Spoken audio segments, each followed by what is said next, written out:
আসসালামু আলাইকুম ভিউয়ার্স, আপনারা সবাই কেমন আছেন? আশা করি যে যেখানে আছেন সকলেই ভালো আছেন। আলহামদুলিল্লাহ আমিও ভালো আছি। আর একটা নিউ ভিডিওতে আপনাদের সবাইকে স্বাগতম। আজকে আমি করে দেখাবো কাবাব। আর এখন তো প্রত্যেকটা ঘরেই গরুর মাংস থাকে, আর এই গরুর মাংসটা দিয়ে ঝটপট করে এরকম কাবাব বানিয়ে নিতে পারবেন। এটাই কিন্তু ঘরোয়া মশলা দিয়ে আপনারা এই কাবাবটা বানিয়ে নিতে পারবেন। আর এই কাবাবটা আপনারা চাইলে ফ্রোজেনও করতে পারবেন। এখন চলে যাচ্ছি কাবাবটা বানাতে। এখানে কিন্তু আমি হাফ কাপ ডাল আগের দিন রাত্রে ভিজিয়ে রেখেছিলাম। আপনারা চাইলে 2 ঘন্টা আগেও ভিজিয়ে নিতে পারেন। আর এখানে 300 গ্রামের মতন সলিড গরুর মাংস নিলাম। হাড্ডি আর চর্বি ছাড়া একদম সলিড মাংসটা নেওয়ার চেষ্টা করবেন। এখানে কিন্তু ঘরে থাকাই কিছু মশলা নিয়ে নিলাম। এখানে দেখুন রসুন নিয়ে নিলাম। এখানে 2-3 কোয়া রসুন আমি ছোট ছোট করে কেটে নিয়েছি। এখানে কিন্তু 4 টুকরার মতন আদা নিলাম, 3 টুকরার মতন দারচিনি, কয়েকটা শুকনো মরিচ, কয়েকটা কাঁচামরিচ, হাফ কাপ মতন পেঁয়াজ কুচি, 1 টেবিল চামচ ধনিয়া, 1 টেবিল চামচ জিরা, 5টা ছোট এলাচ আর একটা নিলাম বড় এলাচ। বড় এলাচটা দেওয়ার চেষ্টা করবেন, তাহলে কিন্তু কাবাবের ঘ্রাণটা খুব সুন্দর আসবে, একদম রেস্টুরেন্টের মতন আসবে। এখন কিন্তু আমি এগুলো সব ঢেলে নিব। আপনারা চাইলে কিন্তু এগুলো ফ্রোজেন করবেন কিভাবে সেটাও এখানে দিব, যে কিভাবে আপনারা এটা ফ্রোজেন করে অনেক দিন রাখতে পারবেন। এখন প্রথমে কিন্তু আমি একটা পাতিল নিয়ে নিলাম। পাতিলের ভিতরে পরিষ্কার করা মাংসটা কিন্তু দিয়ে দিলাম। আর এখন দিলাম ডালটা দিয়ে এখন কিন্তু সব মশলাগুলো দিয়ে দিব এটার ভিতরে। এই যে দেখুন, আপনারা চাইলে এখানে বাটা মশলাটাও ইউজ করতে পারেন। আমি কিন্তু সব আস্ত মশলাটাও দিয়ে দিয়েছি। এখন ওখানে স্বাদ মতন লবণ দিব আর সামান্য একটু হলুদের গুঁড়ো দিব। আপনারা চাইলে হলুদের গুঁড়োটা স্কিপও করতে পারেন। আমি কালারের জন্য একটু হলুদের গুঁড়ো দিয়ে দিলাম। তারপরে এখানে কিন্তু আমি প্রায় 1.5 কেজির মতন পানি দিয়ে দিলাম। পানিটা কিন্তু যার যার পরিমাণ মতন দিবেন। যতটুকু পানি দিলে সিদ্ধ হবে ততটুকুই কিন্তু দিবেন। আমি কিন্তু কমই দিলাম, আবার চাইলে আবার দিব।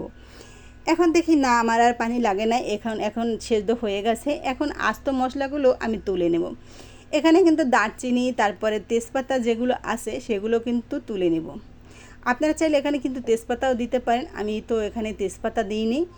এই যে দেখুন, বড় এলাচটা আমি রেখে দিলাম, আর দারচিনি আর তেজপাতা থাকলে এগুলো কিন্তু তুলে নেব। আর মাংসটা একদম সেদ্ধ হয়ে গেছে, আর ডালটাও কিন্তু একদম সেদ্ধ হয়ে গেছে। আপনারা চাইলে এটা শিলপাটায় বেটে নিতে পারেন, আবার ব্লেন্ডারও ব্লেন্ড করে নিতে পারেন। পানি ছাড়াই কিন্তু আমি ব্লেন্ডারে ব্লেন্ড করে নিলাম। আর এখানে 1 কাপ পরিমাণ পেঁয়াজ কুচি দিয়ে দিলাম।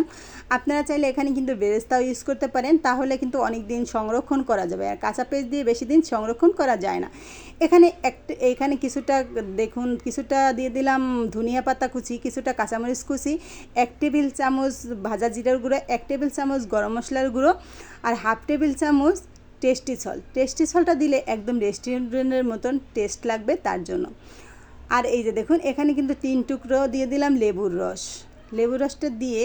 আর এখানে আমি 2টা ডিম ভেঙে নিয়েছি, কিন্তু আমার 2টা ডিম লাগবে না, একটা ডিম দিয়ে ভালো করে মেখে নিলাম। এখন দেখতে হবে এই পর্যায়ে কিন্তু ডোটা ঠিক মতন হয়েছে কিনা। শক্ত রইলে, যদি শক্ত থাকে তাহলে কিন্তু আরেকটা ডিম দিয়ে দিবেন। আর যদি বেশি নরম হয় তখন কিন্তু একটু ময়দা না হলে একটু কর্নফ্লাওয়ার দিলেই কিন্তু এটা শক্ত হয়ে যাবে। এখন ভালো করে এটাকে আমি টিক্কার কাবাবের শেপটা দিয়ে নিচ্ছি। আর আপনারা চাইলে এরকমও কিন্তু ফ্রোজেন করতে পারবেন, এরকম এটাকে বক্সে করে আপনারা ফ্রিজে রাখতে পারবেন। আর যেহেতু কাঁচা পেঁয়াজ দেওয়া, তার জন্য কিন্তু দীর্ঘদিন পর্যন্ত থাকবে না ফ্রোজেন করলে। আর আপনারা যদি বেরেস্তা দিয়ে ফ্রোজেন করেন তাহলে কিন্তু দীর্ঘদিন পর্যন্ত এটা ফ্রোজেন করে রাখতে পারবেন। এখন কিন্তু চুলার ভিতরে একটা ফ্রাই প্যান দিয়ে সেখানে কিন্তু তেল দিয়ে দিলাম। আমি কিন্তু আজকে কাবাবটা একদম ডুবো তেলে ভাজবো না, অর্ধেক তেল দিয়ে তারপর কিন্তু কাবাবটা ভাজবো। এই যে দেখুন, আমি অর্ধেক তেল দিয়ে তারপর কাবাবটা দিয়ে দিয়েছি। চুলার আঁচটা কিন্তু এই পর্যায়ে মিডিয়াম টু লো হিটে থাকতে হবে, না হলে কিন্তু উপরে কালার এসে যাবে আর ভিতরে কাবাবটা খুব সুন্দর করে হবে না। এই যে দেখুন, এখন একটা কাঁটা চামচ দিয়ে আমি ভালো করে এটাকে উল্টে দিচ্ছি।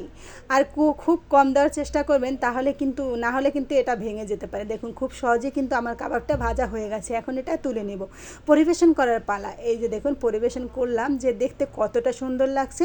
আপনারা চাইলে এবার কোরবানির ঈদে মেহমানের সামনে এরকম একটা ডিশ আপনারাও কিন্তু উপহার দিতে পারেন। আর এরকম একটা কাবাব খেলে সবাই কিন্তু অনেক খুশি হয়ে যাবে, একদম রেস্টুরেন্টের মতনই লাগবে।